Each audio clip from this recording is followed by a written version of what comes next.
What's up, nerds? This is another installment of All Things Nerdy Radio. It's been a few weeks, but we're back in full effect, and actually, we're coming at you at a good week, because this is probably, what would you say, this is one of the nerdiest weeks in... One of the nerdiest weeks of all time. In a while, because not only is it the premiere of Iron Man 3, and technically it's after midnight, so it's Free Comic Book Day, but also it is Star Wars Day, and May the 4th be with you. So, actually, in light of Free Comic Book Day, we're actually looking at some of the titles that are given away this year. We're not going to go through all of them, but we'll highlight, some of the best. One of them is, Bongo, which does the Simpsons comics. They're doing a free comic. What do we have? We have Star Wars Captain Midnight Avatar. We have Infinity. I've heard a little bit about it. Still don't know what the hell it is. I see Thanos. I see something called Ugly Doll Comics, which basically recreates the first issue of Superman with weird shit. The fuck? I don't know. There's something called Kaboom, and I basically heard that if you like Adventure Time, which actually on the cover I see Adventure Time, Mordecai and Rigby from the regular show, actually Joe Cool from Snoopy. What else has we got on here? It's very small. It's very hard to tell. I don't know. But for the kiddies, we got Sesame Street and Strawberry Shortcake. And SpongeBob. SpongeBob Comics, Freestyle Funnies. We got a special edition of Superman. The new 52, I presume, is what it looks like to me. We actually have a Smurfs comic. That's kind of random. Oh, the new animated adventures of Teenage Mutant Ninja Turtles. Oh, yes. A Walking Dead special, which is pretty pimp. And Archie's Digest, which I don't think anybody really honestly cares about. Let's skip over these. We got I don't know what the fuck Action Time Buddies is. Atomic Robo and Friends. What's that? What the hell? Avengers Assemble, Hawk Agents of Smash. Okay. Buck Rogers? Really? Seriously? That is Buck Rogers. What? Oh, what? I don't know. Mr. Puzzle. I don't know. DC Nation Super Sampler. I see Teen Titans Go in the corner, and kind of a generic looking Batman. Oh, yeah, that's that new CG Batman show they're kind of coming out with. It looks shitty. Dragon Ball and Rurouni Kenshin Restoration. So, that's right. They remade Dragon Ball and Rurouni Kenshin manga. Nice. Nothing more good on that page. Fubar Grimm, if you like the show Grimm, there's a comic adaptation now. Judge Dredd, fuck Judge Dredd. Something called Marble Season. And again, we're skipping over a lot of stuff because it's stuff we're not really familiar with or doesn't look interesting. Oh, I see something interesting. Overstreet Comic Book Marketplace, and I just see Wolverine. Is that like the Overstreet Price guy? I don't know what that is. I don't know. Pippi Longstocking color special. Really? What the fuck? Okay. Okay, I see. I see Sonic the Hedgehog and Mega Man Flipbook. Yay! I like that. I'll definitely be picking that up. Steam Engines of Oz actually kind of looks cool. It's kind of like a steampunk looking Oz. The Red Tin number 0. Stanley Chakra. What the hell? Stanley Chakra the Invincible. I don't know. Oh, the Tick makes a comeback. Oh, yes. And I think there's more than this. I know they have like some manga and stuff coming out, and like I think some other freebies. But basically, those were really the only ones that kind of looked decent. I don't know, this Top Shelf Kids Club, it looks like there might be a ninja chicken, a pirate penguin, a corgi, this Dracula looking fuck, an owl with booby eyes, and maybe a ghost. No, that looks like the fucking Pillsbury Doughboy if he, had a slicked hair. Yeah, it's like the Elvis Pillsbury Doughboy and like a retarded dinosaur. I don't know. And this Valiant Masters. This dude kind of looks suspect. That's Fathom. I remember that comic, but Worlds of Aspen. I don't know. Just make sure you get to your comic shop within the next 24 hours and pick up some of this stuff. But moving on, I know in our last episode we kind of talked about our thoughts on what the injustice would be. And we have actually at this time been able to actually play the full game. And it's not a disappointment. Oh, no, it's not. It's fantastic. I mean, we pretty much got the point where we worked out our strengths. I mean, I'm obviously Superman. You are... Green Arrow. And we basically spent like 3 hours tonight just beating the shit out of each other. And John actually bought the Walmart pack, which actually came packaged with Mortal Kombat vs. DC, which in itself isn't a great game, but for free it's a damn good game. Yeah, I'll say if anybody bought that game full price when it first came out, you got ripped off. But free, I'm perfectly fine with it. Oh yeah, but if it's free, it's for me. But and also while we were playing this game, we kind of realized like, a lot of the fighting games, they're kind of lacking in the roster department. I mean, which we're used to like. Dragon Ball Z Budokai Tenkaichi 2, which has like 160 characters or whatever. Jesus, the freaking character roster is big enough to make your head spin. And I mean, there's no reason for these games, just like, especially when we're playing Mortal Kombat versus DC Universe, like the roster was like 20? Yeah. And it's just like, that's unacceptable. I mean, look at the one of our all-time other favorite fighting games, Marvel vs. Capcom 2. That has a huge character roster.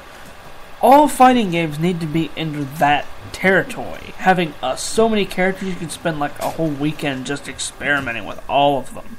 I mean, there's no reason for a legit fighting game to ever have under, let's say, 50 characters. I mean, unless it's like, back in the day when we were playing like, Naruto Clash of a Ninja on GameCube. When, Naruto first came out, and there weren't that many characters in the series to begin with. But, I mean, now, if you've got a fighting game and it's, like, under 50 characters, it's like, you get sick of characters quick. I mean, even if they have the same, like, moves and stuff, I mean, it's just nice to, be able to have a choice. And another thing we also discussed is we started to talk about how awesome it was when you're a kid. Every kid had toys growing up, action figures. Everybody collected toys of any different sorts of varieties. Transformers, G.I. Joe, Ninja Turtles. And not only the action figures, you had the accessories to go with action figures. The play sets, the vehicles, the stuff that made it awesome to make like your own fucking, like, you watch an episode of the show and you're like, sweet, I'm going to take my toys, I'm going to make my own fucking episode, and it's going to kick ass! And the thing is,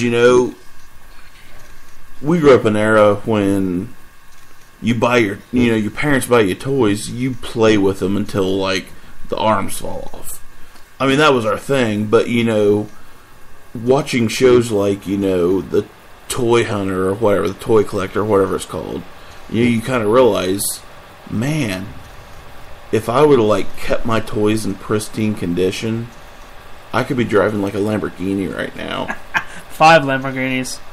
But I mean, at the same time, it was almost worth it because the amount of enjoyment that you got out of, your G.I. Joes, your Transformers, your Power Rangers. I mean, it's worth way more than... I think the nostalgic, sentimental feeling kind of outweighs the need, for all the money. Oh yeah, and it's almost like, you look at society. It's like, society makes you quit playing with toys at a certain point in your life.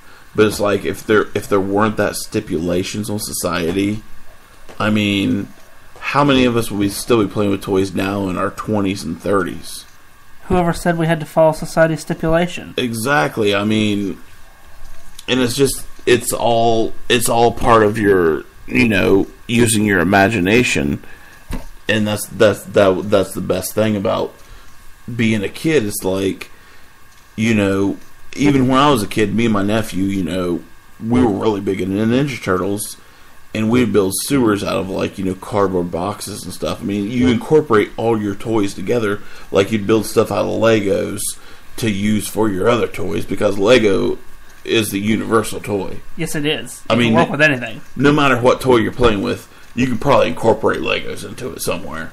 Lego is the only toy that, for its entire lifespan, is backwards compatible with everything. Exactly. And I mean, we'll get into it later, talking about the new video game systems coming out, but backwards compatibility, to us old school nerds, actually means a lot, because we love our old shit, and we love the new shit, but we like for our old shit and our new shit to kind of mesh. Well, another thing we discussed was, a lot of fucking comic book superhero movies have been coming out recently. Like we discussed before, Iron Man 3 came out today. And we're like, you've got the big, huge, well-known franchises. You've got, the Batman series. You've got the new Man of Steel coming out. You've got all these series that have just, made critical success and are just well-loved by a whole bunch of fans. It's like, but you gotta remember, there was a time in the era of making comic book superhero movies where not everything went according to plan. Yeah, not everything that, comic books did turned into gold. And one of those was Spawn. Yeah, I mean, I saw it in theaters. And what I love Spawn. Spawn's one of my favorite comic book characters of all time. And the HBO cartoon series was phenomenal. Oh, I will agree. I mean, it had violence, it had tits.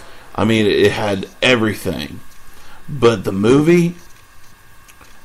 Let's discuss the first problem with the old movie. What was the rating for the movie?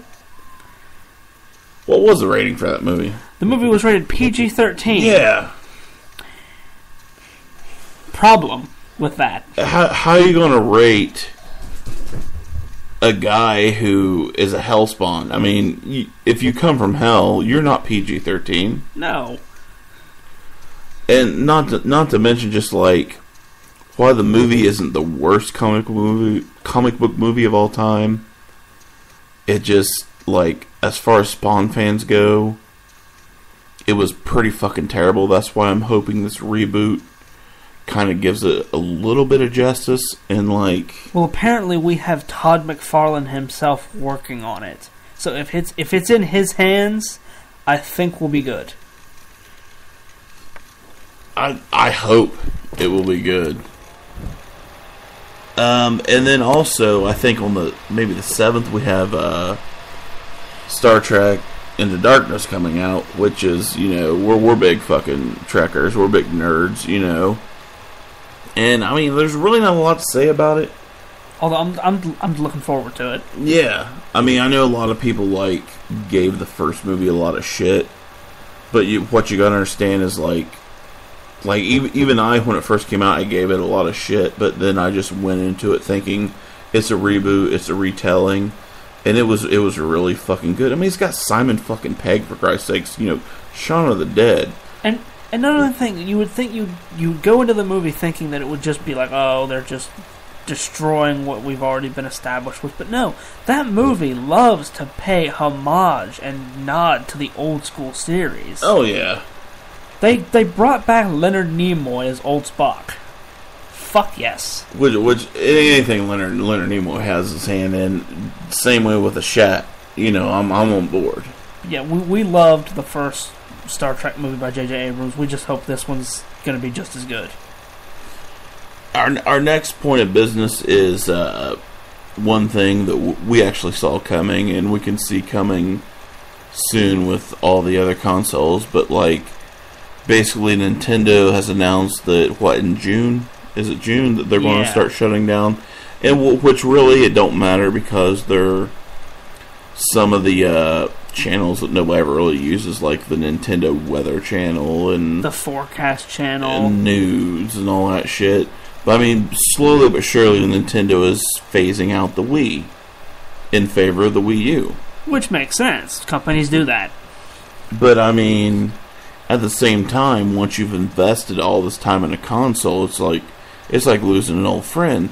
That's just like, no doubt, when the Xbox 720 and the PS4 come out, there's going to be a time when it's, the 360 and the PS3, they're going to be taken off their servers, and basically you're just left with, playing your games and not interacting.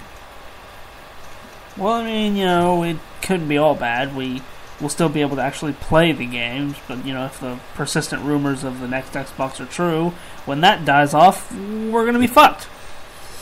And keeping on the topic of the next-gen systems, I mean, I know I can probably speak for John as well as myself, where basically the only system that we're actually looking forward to buying within the next, year, maybe two, is the Wii U. And a 3DS.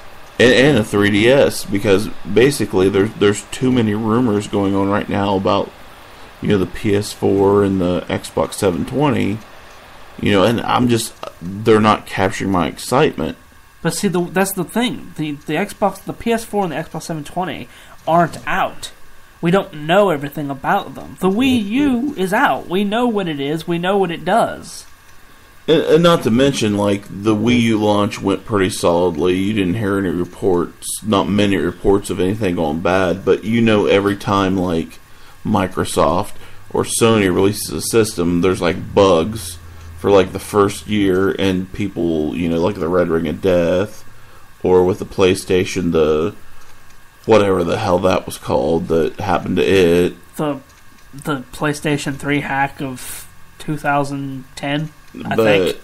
I mean, basically, yes, I will probably eventually buy either a PS4 or a 720, but it's going to be a couple years down the road. Because right now, we're old school Nintendo fanboys. I grew up on the NES. John grew up on the Super Nintendo, and I mean, that's just one gen apart, and we've been Nintendo fanboys ever since then. And speaking of old school gaming, as we felt that in terms of the gaming mascots we all know, everybody knows Mario, everybody knows Sonic. What happened to some of the other obscure? Well, I shouldn't say obscure. They're very well known, but they don't get any treatment or love nowadays. Well, that's before Sonic. Sega's answer to Mario was Alex Kidd. Alex Kidd in Miracle World, his first fucking game. It was an awesome game. All the Alex Kidd games are awesome, but he's basically been shoved in the back seat, and he's been made a little bitch to just appear in random games like Shenmue and Sonic and Sega All-Stars Racing, and I want him to come out and have, another full game. I mean, we clearly see that Sega remembers him. Sega knows that he exists. So why don't they take advantage of that and try to revive the series? Because you never know. Maybe some people now would actually want to get into some Alex Kidd games. And not to mention the two on PlayStation, which is Spyro, which, yes, I know they have, the Skylanders thing, which I don't count that as a Spyro game, but whatever. It's an awesome game. I love that game. It's cool. But it's a beat 'em up game with Spyro in it. And he's not even really a main character. I mean, he's just one character. There are so many fucking characters you can buy now that are 10 times better than him. And last but not least, Crash Bandicoot. Yeah. When was the last time a legitimate Crash Bandicoot game came out? I think it may have been... I think there was a game on PS2. Wrath of Cortex. Yeah, Wrath of Cortex, which was a good game.